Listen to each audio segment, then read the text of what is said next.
and the love of India's Prime Minister then, Srimati Indira Gandhi, that led to the emergence, the formation of the full-fledged state of Meghalaya as a state in the Indian Union. Meghalaya means the abode of the clouds. But today, these clouds have taken on a different meaning. Today, the clouds are of not rain-bearing clouds, but these clouds are of corruption. These clouds are of unemployment, power cuts. These clouds are of a damage to the independent identity of the people of Meghalaya. And finally, these are the clouds of political puppetry, which I will explain to you a little later. In the last 5 years, we have had a government of the MDA, by the MDA, for the MDA. This is the Money Development Alliance. The alliance partners have taken a temporary divorce for the purpose of elections and are claiming to be fighting as independent parties. But let nobody be fooled. The NPP, the UDP and the BJP are all part and parcel of the same package. So the first fight that the Congress is fighting in this election is a fight against corruption. The extraordinary coal scam, the continuation of the inhuman practice of riot mining. I was the environment minister, and in many ways, I don't like to boast about what I did, but I am father of the NGT. I was the minister who piloted the NGT bill in Parliament and established the National Green Tribunal in April 2010. And it's extraordinary how the orders of the National Green Tribunal have been flouted in pursuit of private gains, private profits, in a most inhuman and degrading manner. Even COVID has not been spared. We have had huge corruption in the state as the COVID pandemic raged. So this election is for ridding Meghalaya of the virus of corruption. Second, I mentioned to you unemployment, power cuts, the extraordinary spread of the use of drugs amongst the youth of the state. Meghalaya is a state blessed with extraordinarily rich natural and human resources. But in the absence of productive jobs, in the absence of infrastructure, particularly power, youth will not be able to find avenues for fulfilling their full potential. So, the second point is that these are elections to fight against the unemployment that we see, the power cuts that have become part of daily life, and the growth of a drug culture. Thirdly, when Indira Gandhi moved the bill in Parliament to establish the independent state of Meghalaya, Meghalaya was given Schedule 6 status in the Indian Constitution. And for 50 years almost, 45 years, the Congress moved heaven and earth to respect the letter and spirit of Schedule 6 of the Constitution. Knowing the special needs of the people of Meghalaya, the tribal nature of Meghalaya, the religious and ethnic diversity of Meghalaya. But that is under threat today. The identity of Meghalaya, the ethnic identity, the religious identity, the social identity, the linguistic identity is all under threat because in the name of unity, the BJP and its allies propagate uniformity. It is only the Congress party that believes not just unity in diversity, but unity through diversity. If you strengthen diversity, you strengthen unity. If you weaken diversity, you weaken unity. The BJP wants uniformity. The Congress wants unity through diversity. And finally, the fourth cloud, political puppets. There is one puppet master. He sits in Delhi. And there are puppets in different states. Here there is one puppet called the NPP. There is another puppet called the UDP. And now there is a new third puppet that has come into Meghalaya politics. JMC, not TMC, JMC. Judas Mukul Party, JMP. Be under no illusion. These are all part of the BJP's game plan. NPP is BJP's A team here, UDP is BJP's B team here, TMC or JMP is BJP's C team here, and BJP is the D team here.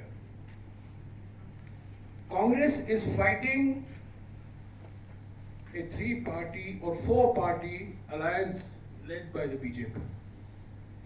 BJP may not have electoral presence, but it has other presence. And you know what I mean. In spite of demonetization, there is a lot of monetization that takes place, thanks to the BJP. So the Congress party is fighting these clouds, the cloud of corruption, the cloud of unemployment, the cloud of the destruction of Meghalaya's identity, and finally, the cloud of a unholy alliance, BJP, NPP, UDP, TMC, who are all claiming to fight independently now, but mark my words, at the first opportunity, they will jump into bed together. So for the Congress, this is a watershed election. And I will give you only two indicators of what a transformational election this is for the Congress. Never before in any state of India, and I venture to say this because I am familiar with national politics, 47 out of 60 candidates are below the age of 45. It's never happened before in any state. It's happened in Meghalaya. 47 out of 60 candidates are below the age of 45. This is bringing youth to the fore. One advantage of the Judasas leaving our party is that they create vacancies. And we have youngsters for the first time. And secondly, 10 out of 60 are women. No other political party in Meghalaya has given women such a heavy representation. This is a matriarchal society. This is a society in which women play a very important social and economic role and a cultural role. That is not reflected in its politics, but we are making a beginning. 10 out of 60, that is almost 17% of our candidates are women. No other political party can claim this. So it is a watershed election for the Congress party. Of course, we recognize that there are many people who have betrayed the Congress party in the last couple of years. Good riddance. Their commitment to the values of the Congress and its ideology obviously is not very strong. Obviously, ED, CBI, income tax has come knocking on their doors. The key issue in this election is, will Meghalaya's identity survive the way it has survived for so long? That is the key issue. Meghalaya is part of the Indian Union, is part of the Indian mainstream. Youth of Meghalaya are earning a name for themselves all over the country. But there is a unique and distinctive identity to the society of Meghalaya that only the Congress can protect. On the one side, you have a set of parties who will dictate what the identity of Meghalaya is from Nagpur or from Delhi. Or you will have another political party which will dictate what is good from Meghalaya from Kolkata. It is only the Congress party which will dictate from Shillong, from Meghalaya. Not only dictate, it will determine in this state. Now, we have released a manifesto. This manifesto has 14 big promises to be fulfilled over the next 5 years. Every year, we will present a report to the people of Meghalaya, giving a report card on the status of implementation of each of the promises that we have made. We have made 5 big commitments that come out of these promises, which was released day before yesterday. The first commitment being empowering women, 3,000 rupees per month to every single mother, BPL single mothers, and there are 41% of women in Meghalaya are single women. I mean, women who are separated or living singly, 41%. It's a large, very large number. Second, we have promised a job to every household. Third, we have promised a power cut-free Meghalaya. I mentioned that to you.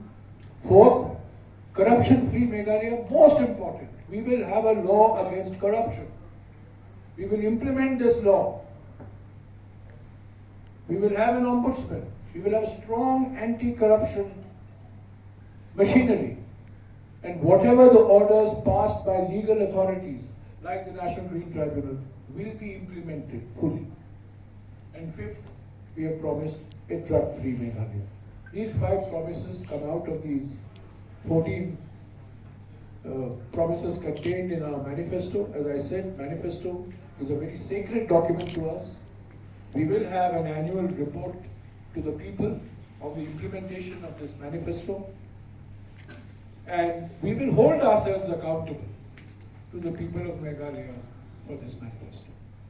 Finally, let me say a few words about the Bharat Jodo Yatra, which, as you know, started on the 7th of September and ended on the 30th of January. It was a 4,000-kilometer long yatra from Kanyakumari in the south, deep south, and ended in Srinagar in Jammu and Kashmir. It was a south to north yatra. And it was a yatra to unite Indians. In this atmosphere where Indians are being divided on the basis of religion, caste, language, ethnicity, food, dress. So this yatra was a yatra to bring people together. It was a voice against economic inequality. It was a voice against social polarization, and it is a voice against political dictatorship. We today have an undeclared emergency in our country. One man determines who will speak, what will be spoken, what will be done, what is good, what is not good. This is completely against what our constitution teaches. Our Bharat Jodo Yatra is a celebration of India's diversity. Because as I said, only if we celebrate our diversity will we strengthen our unity. So this Bharat Jodo Yatra was a very successful yatra. We are now thinking of a west to east yatra, the details of which are still being worked out. This was a south to north yatra. A similar west to east yatra is being contemplated. Because we believe that India's greatest threat today comes from the policies of the Prime Minister, from the BJP, of the RSS, which divides Indian society, which does not unite Indian society. So I congratulate my colleagues in the Meghalaya Congress, and we are approaching these elections with new energy, with new enthusiasm, and I believe that the people of Meghalaya will see a new spirit of the Congress and will vote on the 27th of this month for change, a vote against the clouds of corruption, a vote against the cloud of unemployment, a vote against the forces who want to deny Meghalaya's 6th schedule in letter and spirit, and a vote against political parties which will be controlled ultimately by one national party called the BJP, which is detrimental to the interests of societies like Meghalaya. Thank you.